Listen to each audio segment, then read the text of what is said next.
Assalamualaikum warahmatullahi wabarakatuh.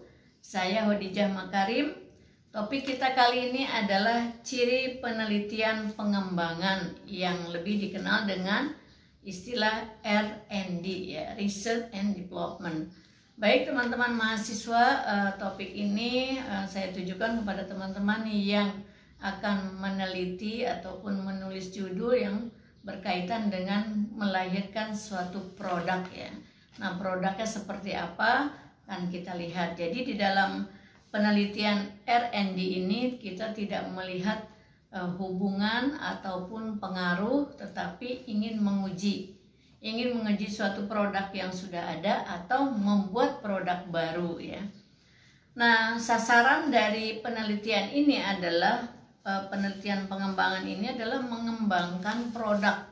Produknya apa? Ya, produknya bisa materi pembelajaran, bisa model pembelajaran, bisa media pembelajaran, ataupun program, ya, program suatu kegiatan, suatu pelatihan misalnya. Atau produknya itu perangkat tes, misalnya dalam psikologi misalnya kan ada banyak tes, ya. Nah, kita misalnya akan membuat alat ukur, alat tes, atau mungkin tesnya alatnya sudah ada, perangkat tesnya sudah ada, tapi kita ingin menguji, ya, menguji apakah alat tersebut masih efektif atau tidak. Kemudian juga bisa berbentuk kurikulum. Kurikulum apa saja? Kurikulum formal misalnya, ataupun kurikulum pendidikan non formal. Hanya mungkin kalau kurikulum formal nanti diambil bagian-bagian tertentu. Namun mahasiswa jarang ini berani membuat produk yang berkaitan dengan kurikulum formal, biasanya kurikulum non formal. Nah, kemudian R&D itu adalah metode penelitian, ya. Jadi kalau misalnya kita lihat tadi untuk apa?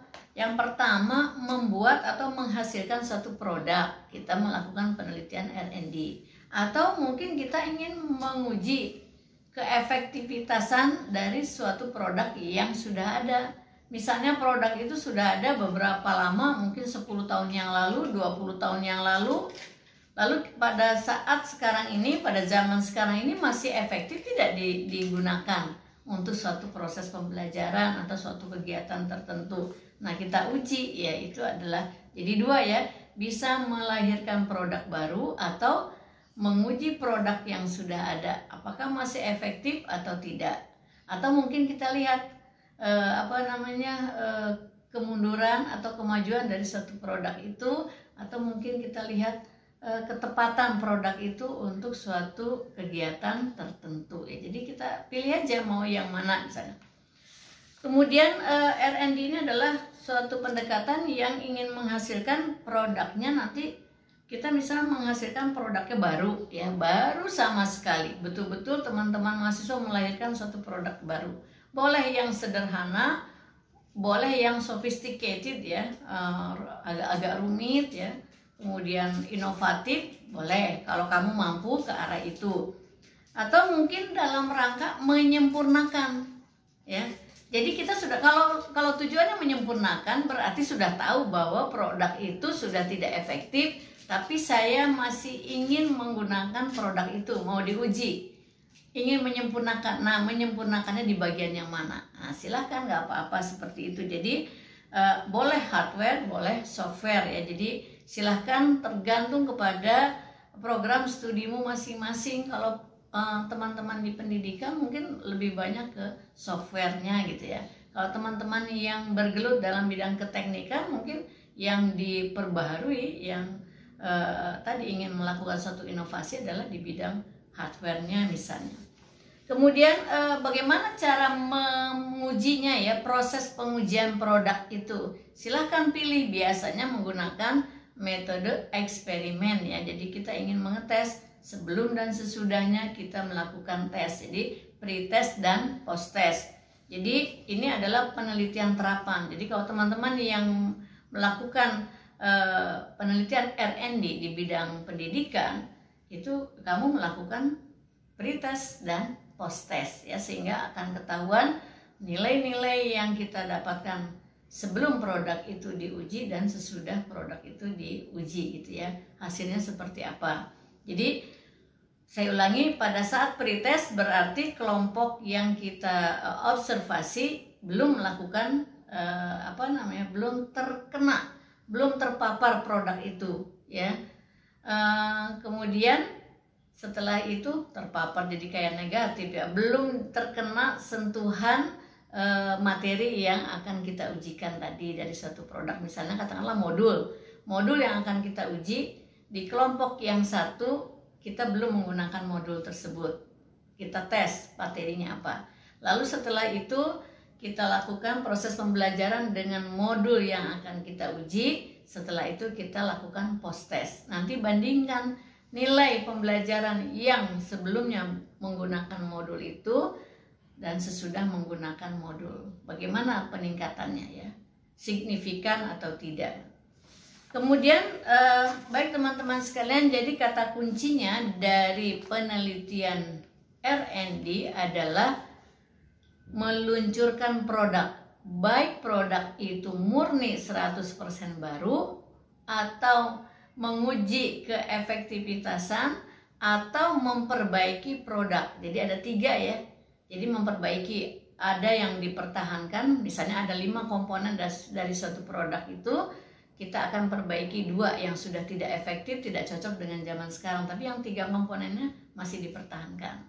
Jadi silakan pilih dari ketiga itu ya.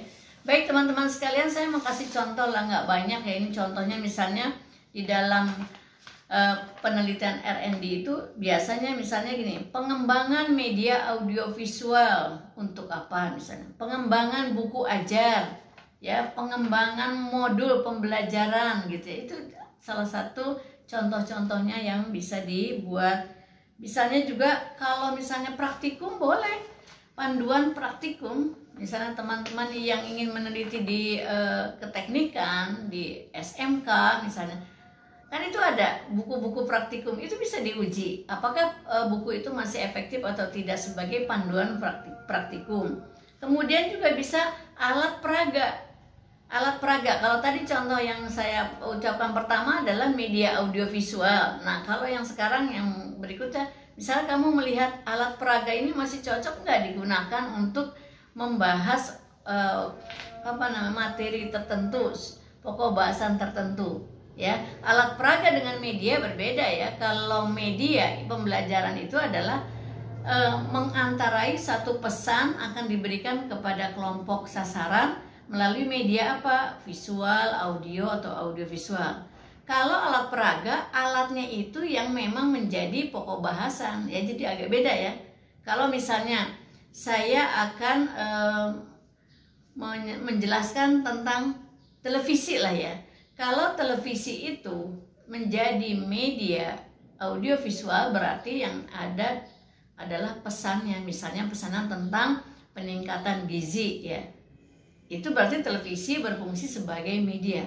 Tapi kalau saya ingin menjelaskan komponen yang ada pada televisi itu, TV dalam bentuk fisiknya dibongkar, diperlihatkan komponennya, misalnya pada teman-teman yang belajar di SMK misalnya, ingin membuat satu rangkaian misalnya televisi baru misalnya, yang ada televisi yang udah jelek kita bongkar, lihat pelajari komponen-komponennya. Berarti televisi di situ berfungsi sebagai alat peraga ya. Jadi itu bedanya ya. Kadang satu benda itu berfungsi sebagai media komunikasi, menyampaikan pesan. Kalau kita akan membongkar medianya, pelajari komponennya, berarti benda tadi berfungsi sebagai alat peraga. Demikian, mudah-mudahan ini bisa membantu teman-teman yang berminat untuk meneliti tentang R&D. Semoga bisa membantu, mempermudah, dan cepat lulus. Tentu saja itu harapannya. Mohon maaf bila ada kekurangan. Sampai ketemu di lain kesempatan. Assalamualaikum warahmatullahi wabarakatuh.